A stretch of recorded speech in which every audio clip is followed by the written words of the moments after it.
Ni historia fupi ambayo nakuletea inayomhusu mzee Hashim Kambi ambaye ni msanii mkongwe wa filamu nchini. Hashim Kambi amefariki dunia Aprili 27 mwaka 2026 baada ya kuzidiwa ghafla akiwa kazini jijini Dar es Salaam. Taarifa za kifo chake zinathibitishwa na msemaji wa shirikisho la filamu nchini Tanzania, Coletta Raymond, anayesema kwamba msanii huyu alianguka akiwa kazini muda mfupi baada ya kurejea kutoka mkoani Tabora.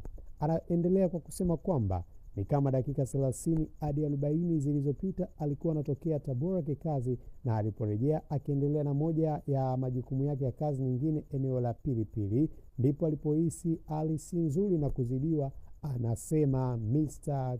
Coletta Raymond ambaye ni msemaji wa shirikisho la filamu nchini Tanzania. Anaendelea kusema kwamba Kambi alikimbizwa katika hospitali kwa matibabu, lakini alifariki muda mfupi baada ya kufikishwa hospitalini. Kwa mujibu wa Raymond, msanii huyu alikuwa akisumbuliwa na maradhi ya pressure pamoja na kisukari, hali inayodaiwa kuchangia kifo chake. Ameongeza kuwa shirikisho linaendelea na taratibu za ndani, ikiwa ni pamoja na kuitisha kikao kwa ajili ya kuanza mpango wa mazishi. Kambi alikuwa miongoni mwa wasanii waliodumu kwa muda mrefu katika tasnia ya filamu nchini Tanzania, akijijengea jina kupitia ushiriki wake katika filamu na tamthilia mbalimbali za Kiswahili. Katika miaka hivi karibuni alibaki kuwa hai katika tasnia hiyo, akiendelea kushiriki kazi za uigizaji na kushirikiana na kizazi kipya cha wasanii licha ya changamoto za kiafya ambazo zilikuwa zikimkabili mzee huyo. Kifo chake kinaongeza orodha ya wasanii wa kongwe waliowahi kutoa mchango mkubwa katika ukuaji wa filamu na tasnia ya filamu nchini Tanzania, hasa katika kipindi cha kupanuka kwa filamu za Bongo Movie mwanzoni mwa miaka ya 2000. Tasnia ya burudani nchini inaendelea kukumbana na mjadala kuhusu ustawi wa wasanii wa kongwe, wengi wake endelea kufanya kazi bila mifumo imara ya afya au masuala ya fedha.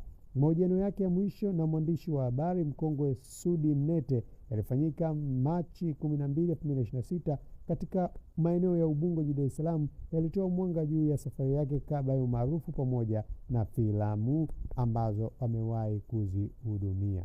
Miaka 5 tangu kuondoka kwa aliyekuwa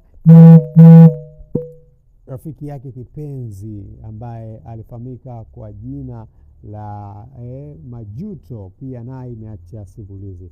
Sasa katika mahojiano hayo, Hashim Kambi alieleza kuwa alianza kucheza soka miaka ya 1970 akiwa na timu ya Tumbatu mkoani Morogoro kabla ya kujiunga na klabu ya Dar es Salaam Young Africans. Alisema alipata ujira yake ya kwanza alipokuwa kidato cha 4 akichanganya kazi na soka, hali iliyomfungulia milango ya kucheza Yanga kama beki namba 3 au namba 5. Baada ya kuachana na timu na soka, Kambi alipata shauku ya kuingia kwenye uigizaji. Alianza kwa majaribio madogo kabla ya kujipata kikamilifu katika tasnia hiyo, ambapo baadaye alipata umaarufu mkubwa kupitia masuala ya filamu ndani na nje ya Tanzania. Mzee Kambi atakumbukwa zaidi kwa michango yake ambayo ameendelea kuitoa katika tasnia ya uigizaji nchini Tanzania, na huku maelfu ya watu wakiendelea kutiririka kwenye mitandao mbalimbali ya kijamii wakionyesha kuguswa moja kwa moja na kifo cha mzee Kambi. Sisi kama 5 Media tumekuletea update hii kuhusiana na namna ambavyo mzee Kambi amechangia industry kubwa ya masuala ya uigizaji ndani ya Tanzania na nje ya Tanzania. Usisahau kusubscribe, kulike pamoja na kucomment ili uweze kupata notification pamoja na update mbalimbali ndani na nje ya mipaka ya Tanzania. Hii ni 5 Media. Bye tena, mpaka wakati mwingine. Bye.